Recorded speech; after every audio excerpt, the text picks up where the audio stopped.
Hi guys! Welcome to my blog. I am Clente Mariza from BSB HRM 2D and with my co-teammates Michelle Santesas and Kirina Cubio. And now we're going to discuss about the training and development of HRM. Training and development refers to educational activities within a company created to enhance the knowledge and skills of employees while providing information and instructions on how to better perform specific tasks. So that is the very important thing if you are going to apply. Kung mag-apply ka sa company, you need to be trained and organized. Kaya syempre, waya mo kahibayo kung ano ba dapat imhimuon. So the very important in your company is the training and organizing people or your employee. Kaya syempre if you're organizing and you're tag-training nimo sila, ma-enhance nila ang skills and knowledge na ay amura ba zon himuon. So dapat amura zon kay para dakan it's easy for them to perform, di ba? So the training and development helps companies gain and retain top talents, increase jobs. So it is very important, di ba? Makagain man gud sa ng knowledge. Also, it helps the company to gain and retain the top talents para makita nila kung sino gud ang karapat-dapat sa daon na job or daon na kwan siya, didon dapit siya na job kibali para mahibay ang gud ng mga ng tag-ija or ng company kung hai siya dapat.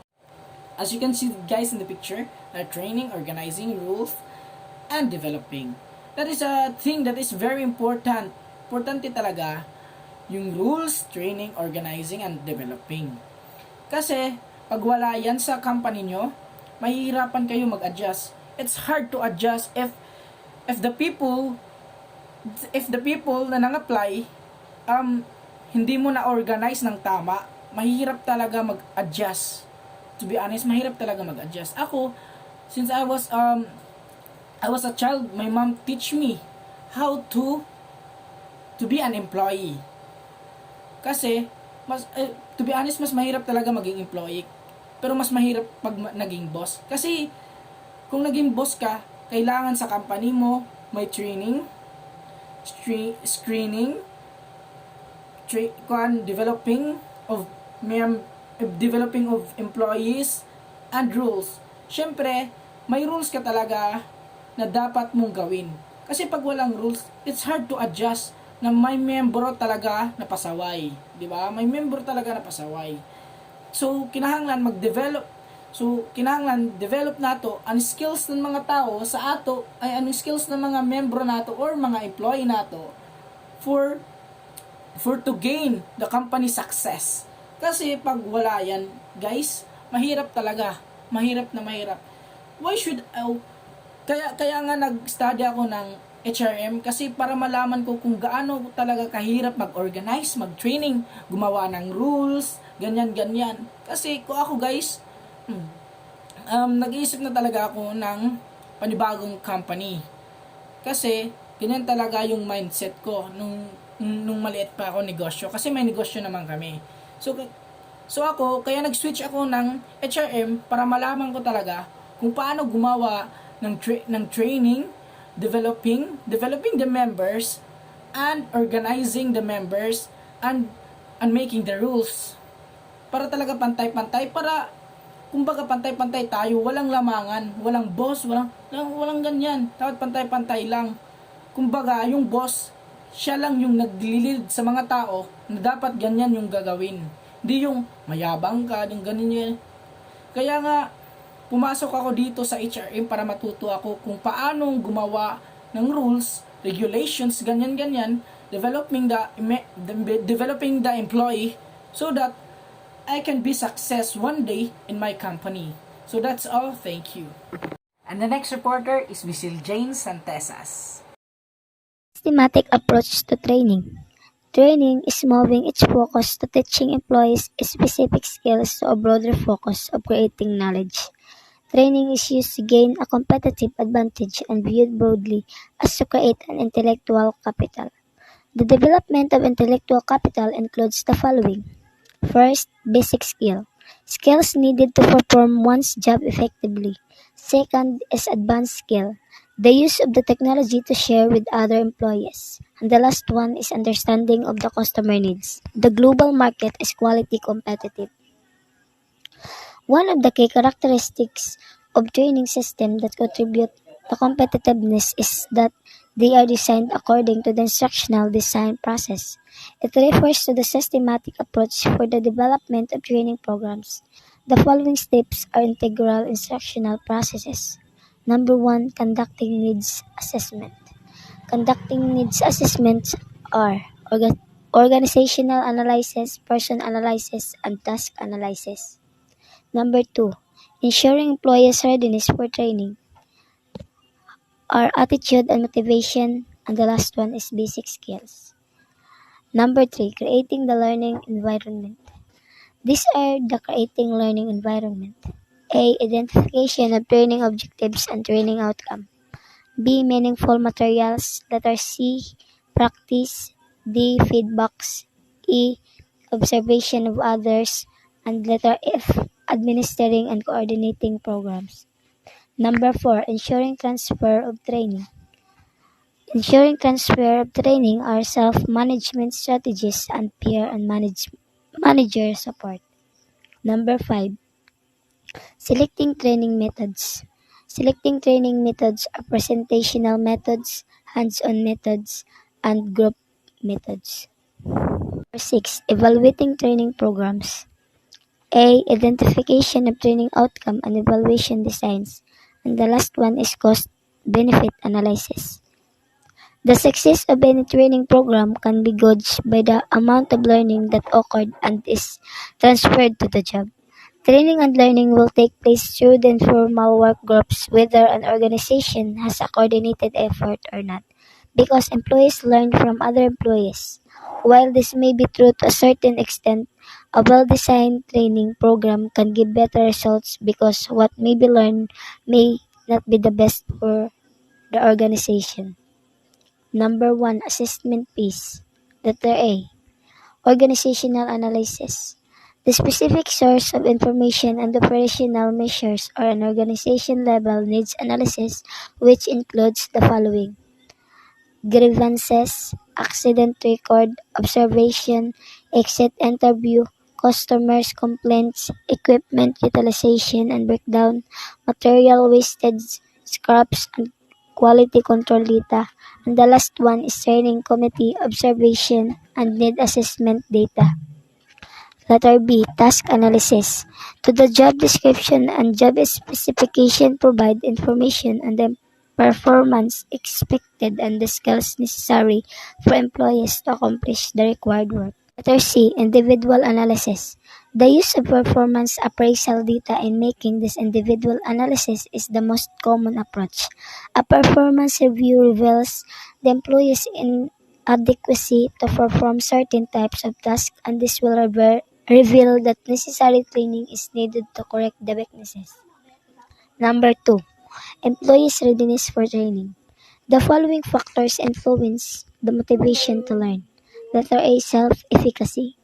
It is the employee's belief that he can successfully learn to the content of the training. The employee must understand that the training is for his advantage and learning gain could be an asset for the future advancement. Letter B. Understanding the benefits or consequences of training. The employee must be understand that the training is related to his job, personal and cancer benefits as it may include process or procedures to make his work easier and is needed due to change in work technology. Letter C. Awareness of training needs, career interests, and goals. The employee must be given the choice of the training program he would like to attend.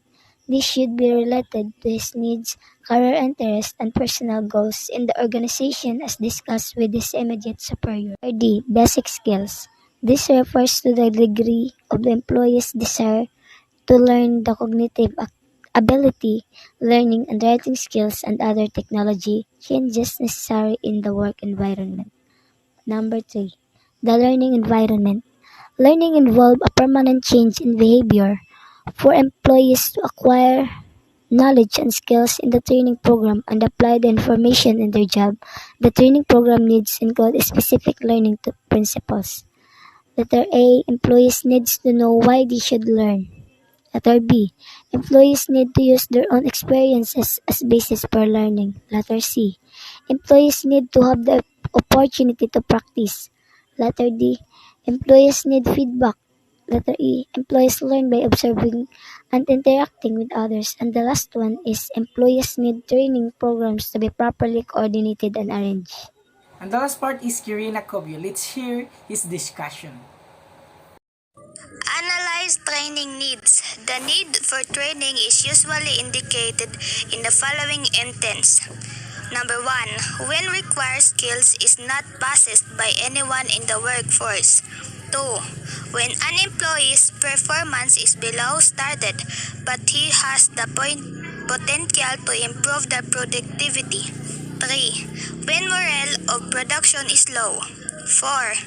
When there is a fast turnover of the personnel. 5. When the rate of absenteeism of accident is high. 6. When restiveness or dissatisfaction mounts. 7. When supervision is lax. 8. When new technology is produced. Training needs may be ascertained by considering the following question. 1. Is there a problem to be solved? 2. Where does it exist? Which department? 3. Who needs the training? 4. What is the nature of training? Transfer of training. Transfer of training is the practical application of what was learned in the program. Immediate supervisors and peers support opportunity to practice what was learned. The technology in the work area and self-management skills influence the climate of transfer.